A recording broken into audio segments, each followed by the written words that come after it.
जय हिंद साथियों। कैसे हैं आप सब? निश्चित ही अच्छे होंगे, ऐसा मैं उम्मीद कर रहा हूं। और एक चीज़ मैं आपको बता दूं कि इसके पहले की वीडियो में मैंने आप सबके लिए नमस्कार मित्रों का है और इस वीडियो में जय हिंद साथियों का है। तो आप इसका रहस्य भी समझ लें। इसका कारण ये है कि आज जो मैं ये वीडियो तैयार कर रहा हूँ आप सबके लिए, तो आज 26 जनवरी का दिन है, इसलिए जय हिंद। और साथियों शब्द का इसलिए प्रयोग किया क्योंकि हम लोग इस राष्ट्र के विकास में मिलजुल कर साथ दे रहे हैं, एक दूसरे का योगदान कर रहे हैं, सब लोग साथी हैं, इसलिए साथियों। दूसरी बात यह है कि हम लोग इस यूट्यूब चैनल के माध्यम से भी एक दूसरे के साथ जुड़े हुए हैं, इसलिए भी साथियों शब्द का प्रयोग किया है। तो चलिए हम आगे बढ़ते हैं। जो आज मुख्य विषय है उसका अध्ययन हम लोग कर लें। तो मुख्य विषय में मैं बता दूं कि एक ऐसा ये विषय मैं आपको स्पष्ट करने जा रहा हूं जो प्रश्न भी बन सकता है, और ऐसा प्रश्न जिसकी आंसर देने में 99% लोग फेल हो जाते हैं। तो उन फेल लोगों में आप भी शामिल ना हो, इसलिए मैं चाहता हूं कि ये जानकारी आप तक मैं पहुंचा दूं। ठीक है, तो चलिए वो कौन सी जानकारी है ये आप तब जानेंगे जब इस वीडियो को पूरा देखेंगे। तो वीडियो को पूरा देखिए और मैं जो बता रहा हूं वो जानकारी हम लोग मिलजुल कर हासिल कर लेते हैं। चलिए हम बताने जा रहे हैं आज आपके लिए 15 अगस्त और 26 जनवरी। सुनकर तो आश्चर्य होगा ना कि 15 अगस्त 26 जनवरी के बारे में तो हम लोग जानते हैं, इसमें कौन सी नई बात है। लेकिन नई बात है जो मैं बता रहा हूं। तो 15 अगस्त के दिन देश आजाद हुआ था, 26 जनवरी के दिन संविधान लागू हुआ था। ठीक है, 15 अगस्त के दिन प्रधानमंत्री झंडा फहराते हैं, जबकि 26 जनवरी के दिन राष्ट्रपति फहराते हैं। इसका कारण क्या है ये मैं बता रहा हूँ। 15 अगस्त के दिन यानी 15 अगस्त 1947 को देश आजाद हुआ था। उस समय देश के प्रधानमंत्री पंडित जवाहरलाल नेहरू ने, अर्थात देश के प्रधानमंत्री ने झंडा फहराया था। ठीक है, यानी झंडारोहण किया था। दूसरी बात है कि 26 जनवरी 1950 को संविधान लागू हुआ था। उस दिन राष्ट्रपति ने झंडोत्तोलन किया था। शब्द पर ध्यान देखिए, यहाँ पर मैं झंडारोहण बता रहा हूँ, यहाँ पर झंडोत्तोलन बता रहा हूँ। दोनों में अंतर, यही चीज मैं अंतर बताने जा रहा हूँ आप सबको, जिसमें मैंने कहा कि 99% लोग फेल हो जाते हैं। ठीक है, तो ध्वजारोहण और झंडोत्तोलन में अंतर क्या है? ठीक है, किस दिन झंडोत्तोलन और किस दिन ध्वजारोहण, ये मैं आपको स्पष्ट करूंगा। 15 अगस्त के दिन राष्ट्रपति नहीं बल्कि प्रधानमंत्री झंडा फहराते हैं, जबकि 26 जनवरी को राष्ट्रपति फहराते हैं। क्यों? तो 15 अगस्त के दिन पहली बार जब पंडित जवाहरलाल नेहरू ने झंडा फहराया था, उस दिन राष्ट्रपति ही फहरा दिए होते, क्योंकि राष्ट्रपति तो देश का सबसे प्रमुख व्यक्ति होता है, राष्ट्रपति देश का राजा होता है, तो राजा को झंडा फहराना चाहिए था। जबकि झंडा फहराया किसने? प्रधानमंत्री ने, यानी राजा के मंत्री ने झंडा फहराया। तो आखिर क्या कारण है? इसका कारण यह है कि 15 अगस्त के दिन राजा का चुनाव हुआ ही नहीं था। राष्ट्रपति का, भारत में जो राष्ट्रपति थे उनका चुनाव हुआ ही नहीं था, पद खाली था। तो राष्ट्रपति थे नहीं, तो झंडा फहराया कौन? इसलिए झंडा फहराया 15 अगस्त के दिन किसने? प्रधानमंत्री ने। अब रही बात यह है कि जब राष्ट्रपति का चुनाव हुआ उसके बाद तो राष्ट्रपति हो गया ना, तब तो फहराया जाना चाहिए था ना, जब भी उसके बाद मनाया जा रहा है 15 अगस्त। तो 15 अगस्त को कभी भी राष्ट्रपति झंडा नहीं फहरा सकते हैं। ठीक है, झंडा जब फहराएंगे तो प्रधानमंत्री। क्यों? इसलिए क्योंकि प्रशासनिक रूप से प्रधानमंत्री देश का सबसे ताकतवर व्यक्ति होता है। ठीक है, तो चूंकि जब देश को आजादी मिली थी, कड़े संघर्ष के बाद अंग्रेजों से देश को मुक्ति मिली थी, उस दिन लाल किला पर अंग्रेजों का झंडा उतारकर भारतीय तिरंगे झंडे को लगाया गया था। ये कार्य किया था किसने? प्रधानमंत्री ने। ठीक है, 26 जनवरी के दिन जब संविधान लागू हुआ था, तो संवैधानिक रूप से देश का सर्वोपरि व्यक्ति, संवैधानिक रूप से अगर देखा जाए तो वो होता है राष्ट्रपति। इसलिए 26 जनवरी के दिन राष्ट्रपति ही झंडा फहराते हैं। तो यहाँ पर जो झंडा फहराया जाता है वो लाल किले पर फहराया जाता है, जबकि 26 जनवरी के दिन झंडा जो फहराया जाता है वो राजपथ दिल्ली फहराया जाता है। दिल्ली के जो राजपथ है इंडिया गेट के पास, वहां फहराया जाता है 26 जनवरी के दिन। अब मैं आपको बता दूं ध्वजारोहण और झंडोत्तोलन में क्या अंतर है। ध्वजारोहण और झंडोत्तोलन, पहले झंडोत्तोलन को बता दूं। झंडोत्तोलन का मतलब, यहाँ पर झंडे के चित्र से मैं बता रहा हूं कि झंडोत्तोलन का मतलब होता है कि झंडा बांस के यानी खंभे या डंडे के शीर्ष पर बंधा रहता है, उसके रस्सियों को पकड़कर खींचा जाता है। झंडे मतलब जो बंधे हुए झंडे होते हैं उसको खोला जाता है और तब झंडा फहरता है, यानी उसको कहा जाता है झंडोत्तोलन या झंडा फहराना। अब मैं बता रहा हूं कि ध्वजारोहण क्या है। ध्वजारोहण में अंतर ये होता है कि ध्वज यानी झंडा जो होता है वो बंधा रहता है नीचे, ठीक है, और उसको रस्सियों द्वारा खींच के धीरे धीरे ऊपर चढ़ाया जाता है। ऊपर चढ़ाने के बाद तब वहां बंधे हुए गांठ को खोला जाता है और खोलकर झंडे को फैलाया जाता है यानी फहराया जाता है। तो अंतर क्या है कि झंडा तोलन में ऑलरेडी यहाँ झंडा रहेगा और उस झंडे को खोलकर फहरा दिया गया, ये हो गया झंडा तोलन, ठीक है, या झंडा फहराना।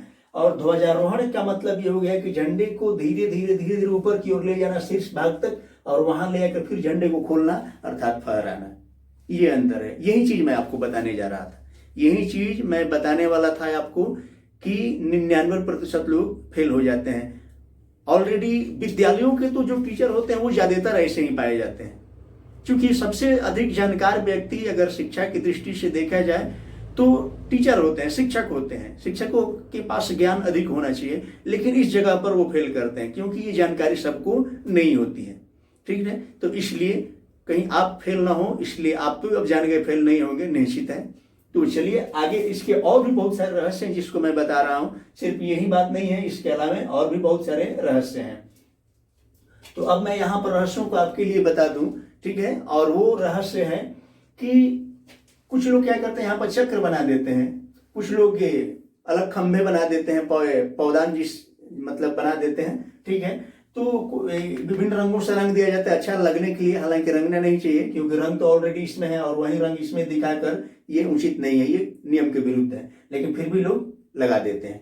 चक्र कुछ लोग बना देते हैं, यहाँ पर चक्र बनाते हैं। मैंने देखा आज अपने वीडियो में मतलब यूट्यूब चैनल तो नहीं बल्कि व्हाट्सएप के जरिए मैंने देखा, बहुत सारे मित्र थे जो टीचर हैं और वो अपने अपने विद्यालय में झंडा तोलन का चित्र भेजे थे। इसमें चक्र मैंने, जबकि अपने पहले वाली वीडियो में मैंने बताया था कि चक्र में कितनी कमानियां होती है, यहाँ पर मैंने देखा चक्र बना हुआ है जिसमें कमानी का कोई अता पता नहीं है, जितना इच्छा हुआ उतना कमानी बना दी। इसका मतलब क्या है कि वो अधूरा जानकारी है, तो ये जानकारी रखना जरूरी है। दूसरी बात मैं बता दूं आपको कि 16 अगस्त 1947, ये मैंने तिथि लिखा है, इस पर आप ध्यान रखिएगा। 16 अगस्त 1947 को देश में पहली बार आजादी के बाद 16 अगस्त 1947 को, चूंकि 1947 को देश आजाद हुआ था 15 अगस्त को, लेकिन 15 अगस्त को न फहराकर बल्कि 16 अगस्त को पहली बार ध्वजारोहण किया गया था। ये आप बहुत रहस्यमय जानकारी हासिल कर रहे हैं कि 15 अगस्त को न बल्कि 16 अगस्त को पहली बार फहराया गया था झंडा प्रधानमंत्री द्वारा, इसलिए क्योंकि 15 अगस्त को आजादी मिली थी, ठीक है, और 16 अगस्त को सुबह में 8:30 पर फहराया गया था ये झंडा। तो अब उसके बाद जिस दिन आजादी मिली थी उस दिन यानी 15 अगस्त को झंडा तोलन किया जाता है, मतलब ध्वजारोहण किया जाता है, ठीक है। चलिए इसके बारे में मैं हटा रहा हूं। यहाँ पर अब हम लोग हासिल कर रहे हैं एक और रोचक जानकारी, और वो जानकारी है कि झंडे को हम लोग जो फहराते हैं यहाँ पर, तो लोग अक्सर क्या समझते हैं, झंडा फहराने का मतलब कि झंडा जो है वो लहर रहा हो, मतलब उसकी जो पट्टियां हो वो फैली हुई हो, ठीक है। क्योंकि ऐसे शब्द का प्रयोग तब होता है, जैसे कहने का मतलब कभी कभी होता है देश में कोई बड़ी जटिल समस्या आ जाती है, संकट का समय आ जाता है, मतलब दुख का समय आ जाता है। वो कब, जब देश का सबसे बहुमूल्य या अमूल्य धरोहर जो व्यक्ति होता है, किसी ऐसे इंसान का निधन हो जाए जो देश के लिए बहुमूल्य हो, उस समय देश शोकाकुल हो जाता है, ठीक है। समस्त देश के लोग दुख व्यक्त करते हैं, लेकिन एक राष्ट्र को अगर दुख व्यक्त करना हो तो कैसे साबित होगा कि राष्ट्र दुख व्यक्त कर रहा है, राष्ट्र शोक मना रहा है, ये कैसे साबित होगा? क्योंकि हम लोग जब शोक मनाते हैं तो कुछ देर के लिए मौन धारण करते हैं, आंखें बंद कर लेते हैं, सिर को झुका लेते हैं, बिल्कुल शांत खड़े होते हैं, वो शोक मनाने का एक तरीका हो गया, ठीक है। लेकिन राष्ट्र शोक मना रहा हो ये कैसे साबित होगा? ये रहस्यमय जानकारी फिर से आप एक हासिल कर लें कि जब राष्ट्र शोक मना रहा हो उस समय क्या किया जाता है कि झुके हुए झंडे का प्रयोग किया जाता है। मैंने बताया कि झुका हुआ झंडा लोग तब समझ लेते हैं जब झंडा लहर न रहा हो बल्कि ये नीचे की ओर झुका हुआ है, एक जगह लटक गया हो, उसको लोग समझ बैठते हैं कि ये झुका हुआ झंडा है। नहीं, झुका हुआ झंडा वो होता है जो डंडे के यानी खंभा जो लगाया गया है उस खंभे के बीचों बीच झंडे को लाकर, मतलब जितना लंबा खंभा है उसके बीच में मध्य भाग में लाकर झंडे को और रोक दिया जाता है। जितना देर के लिए शोक मनाना हो उतना देर के लिए उस झंडे को वहां पर रोका गया जाता है। ठीक है, और जब शोक समाप्त हो जाता है तो फिर झंडे को ऊपर पहुंचा दिया जाता है, जिस स्थान पर वो सदैव रहता है। तो जब यहाँ मध्य भाग पर आकर झंडा जितना देर तक रुका हो, उस अवस्था को कहते हैं झुका हुआ झंडा। तो ये जानकारी भी हो गया। मैं आपको बता रहा हूं यहाँ पर कि 16 अगस्त 1947 को पहली बार दिल्ली के लाल किला पर सबसे पहली बार झंडा फहराया गया था। और एक रोचक जानकारी ये है कि देश के सभी गणमान्य व्यक्ति जो वहां पहुंचने लायक थे, सब थे वहां पर मौजूद थे, लेकिन एक व्यक्ति नहीं था जो उस समय देश के लिए सबसे प्रमुख था।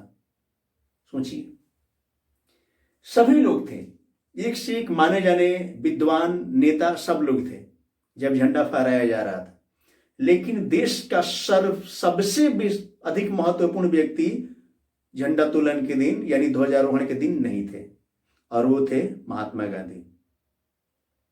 महात्मा गांधी क्यों नहीं थे? अब कारण जो भी हो, ऐसे भी कई घटनाएं आती है जिससे कि पता चलता है कि वो महात्मा गांधी और पंडित जवाहरलाल नेहरू के विचार बहुत ज्यादा मिलते नहीं थे। ठीक है, तो उस घटना को अगर हम छोड़ दें तो मुख्य कारण क्या था कि इस दिन देश के विभाजन की वजह से, चूंकि हिंदू मुस्लिम आपस में काफी झगड़ बैठे थे, काफी मतभेद था, तो देश में दंगा का माहौल बना हुआ था। उस समय सबसे अधिक दंगा का माहौल था पश्चिम बंगाल में। तो महात्मा गांधी 16 अगस्त को पश्चिम बंगाल में थे, दिल्ली नहीं थे, पश्चिम बंगाल में थे, क्योंकि पश्चिम बंगाल में सबसे ज्यादा हिंसा भड़कने वाली थी। तो ये वहां जाकर लोगों को संतावना दे रहे थे, लोगों को समझा रहे थे, दंगे को रोकने की कोशिश कर रहे थे, क्योंकि देश का सबसे महत्वपूर्ण व्यक्ति थे। इनकी बातें देश के हर कोई मानता था, इसलिए वो दंगे को रोकने के लिए पश्चिम बंगाल गए थे। तो चलिए मित्रों, आज की वीडियो में बस इतना ही, और आपसे निवेदन है कि आपको वीडियो ये कैसा लगा आप कमेंट में जरूर बताएं। साथ ही इसे शेयर करें, दूसरों के साथ लाइक करें, ताकि दूसरों के साथ अगर आप शेयर करते हैं तो ये जानकारी दूसरों तक भी जाए। ठीक है, जय